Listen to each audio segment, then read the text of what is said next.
আজ আমরা কথা বলবো, যদি কেউ ঋণ করে ধার করে কোরবানি করেন তাহলে সে কোরবানি বিশুদ্ধ হবে কিনা এ বিষয়ে, এবং আগে থেকে কেউ ঋণগ্রস্ত রয়েছেন সে ঋণগ্রস্ত ব্যক্তির কোরবানি করলে সেটি ইসলাম শরিয়ার দৃষ্টিকোণ থেকে গ্রহণযোগ্য হবে কিনা বা ইসলাম শরিয়া এটাকে কিভাবে দেখে এ বিষয়ে। এ দুটি মাসআলার প্রথমটির উত্তর হলো, কেউ চাইলে ধার করে ঋণ করে কোরবানি করতে পারেন যদি তিনি পরবর্তীতে এই ঋণ পরিশোধ করার সদুদ্দেশ্য তার থাকে, ব্যবস্থা তার থাকে, তাহলে তিনি ঋণ করে কোরবানি করতে পারেন।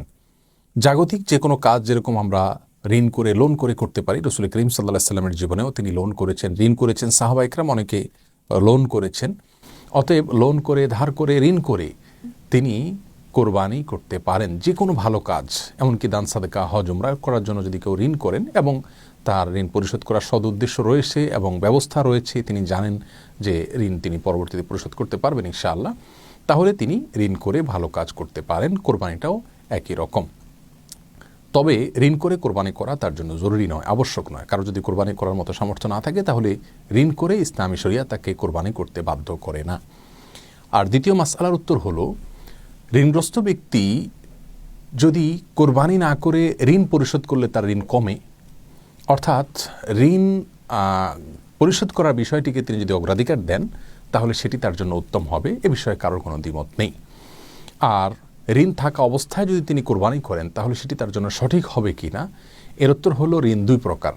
কিছু ঋণ আছে যেগুলো দাইনে মুআজ্জাল বলা হয় ইসলামী শরিয়ার পরিভাষাতে, ফিকহের পরিভাষায়, অর্থাৎ যে ঋণটি খুব দ্রুত পরিশোধ করার জন্য প্রেশার রয়েছে বা প্রাপকের দাবি রয়েছে, সেক্ষেত্রে এই ধরনের ঋণকে খুব দ্রুত শোধ করার স্বার্থে কোরবানি না করে ঋণ পরিশোধ করতে হবে।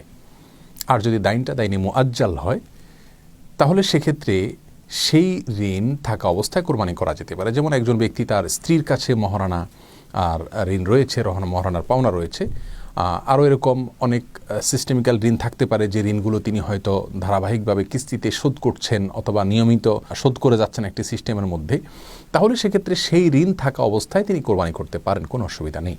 তাহলে যদি এমন হয় যে প্রাপকের প্রেশার আছে, চাওয়া আছে, দাবি আছে, বা তার থেকে আমার সময় নেওয়া নেই, বা সেই দাইনটা ফিকহের পরিভাষায় দাইনে মুআজ্জালের সংজ্ঞায় পড়ে, তাহলে সেক্ষেত্রে সেরকম ঋণ রেখে ঋণ পরিশোধ না করে কোরবানি করা জায়েজ নাই। আমাদের সমাজে অনেক ব্যক্তি আছেন যারা অধীনস্থ কর্মকর্তা, কর্মচারী এবং কি কাজের লোক, এবং অনেক মানুষ আছেন যাদের পাওনাকে আটকে রেখে তারা বড় বড় গরু কোরবানি করেন। ইসলামী শরিয়ার দৃষ্টিকোণ থেকে এটি জঘন্য অপরাধ। এটি তো সওয়াবের কোনো মাধ্যম হবেই না, কারণ হবেই না, বরং অন্যের হক না দিয়ে কোরবানি করলে তাতে আল্লাহ সুবহানাহু ওয়া তাআলা মোটেও সন্তুষ্ট হবেন না।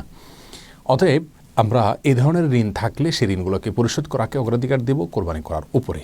আর সিস্টেমিক্যাল ঋণ যদি থাকে, যেটা আমি কিস্তিতে পরিশোধ করছি অথবা প্রাপকের পক্ষ থেকে সেটার জন্য বিশেষ কোনো প্রেশার নেই বা সেটাকে দাইনে মুআজ্জাল যে বলা হয় তার আওতায় না পড়ে, তাহলে সেক্ষেত্রে সেই ঋণ থাকা অবস্থায় কোরবানি করা যেতে পারে।